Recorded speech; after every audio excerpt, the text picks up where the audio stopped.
As a fighter pilot and an entrepreneur, I'm particularly passionate about this concept of peak performance. How is it that fighter pilots achieve peak performance in a rapidly changing, complex environment flying jets?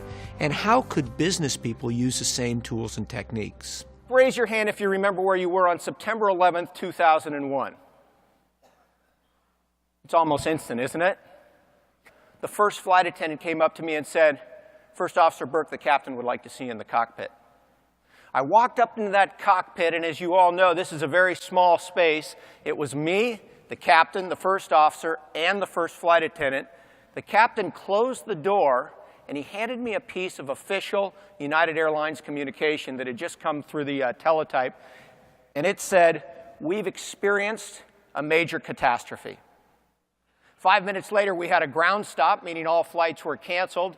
I got out of that airplane. I walked out in the terminal, and I saw on the television monitors what every one of you saw.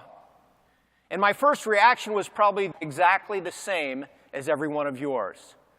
My gosh, what can I do to help? I immediately called the squadron commander of the 134th Fighter Squadron in Burlington, Vermont, part of the Vermont Air National Guard. I said, "Hi, sir, Major Anthony Bourke, F-16 pilot with the 144th Fighter Wing out of Fresno, California. Sir, I'm stuck here in Burlington, Vermont, just wondering if I could help." Long silence on the other end of the line. "You're an F-16 pilot?" "Yes, sir." "Do you fly the Block 25? The exact variant of the F-16 we flew in California?" "Yes, sir." "Dude, what size boots do you wear?" He said, "I've just been tasked to fly a CAP, Combat Air Patrol, 24/7 over New York City. I need 12 pilots to do the job, but I've only got 11 here right now. I can't do it without you. Get over here as quick as you can." I was escorted into the squadron where I met the other 11 pilots. We got an intelligence briefing. I then sat down with a brand new wingman. We did our own briefing. And then just a few hours later, I found myself taking off in a jet that I'd never flown, in airspace that I'd never seen, with a wingman who I'd never met. And yet, I felt like I'd been doing it for the 100th time. Fighter pilots and effective businesses have developed some cadence in their business, in the way they operate, to ensure that they drive the results they're looking for. For fighter pilots, that's based on a system of always briefing before key missions to ensure we're all working together and flying in formation, and always debriefing right afterwards, because we know no fighter pilot's ever flown the perfect mission. And I think it's fair to say that no one in business will ever have the perfect day, the perfect week, the perfect month, or the perfect meeting. Fighter pilots always call time out right afterwards and hold a debrief, so we can learn from the mistakes and the victories of today's mission and continue to improve as individuals and as a team. Briefing is not planning. By the time we're getting ready to brief, the plan is baked, and now it's time to execute. Briefing's not a two-way conversation.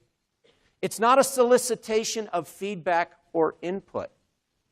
For fighter pilots, briefing is quite simply the time when the preparation stops and the execution starts. It is a way for leaders to clearly and concisely communicate their plans in a way that everyone understands and expects, so that when we walk out the door to fly our mission, we are aligned and flying in formation.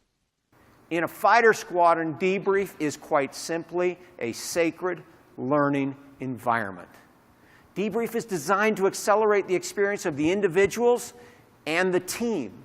And as importantly, it is a safe way to give our leaders honest feedback so they can make the right decisions to keep our organization getting just a little bit better every day. When the door to the room closes, something magical happens. Name tags come off the chest. They're literally Velcroed on. We throw them down on the table. Rank comes off our shoulders, and we create a safe environment. That's what debrief's about, getting just a little bit better every single day. Mach 2 is all about figuring out how do fighter pilots achieve results in a rapidly changing, complex environment, flying jets and how can business people use the same tools. I've had the pleasure over the past 15 years in this business working with top sales teams, top sales individuals, manufacturing firms, accounting firms, anybody who's all about getting better results, communicating at a better level, working better as a team, and individually winning.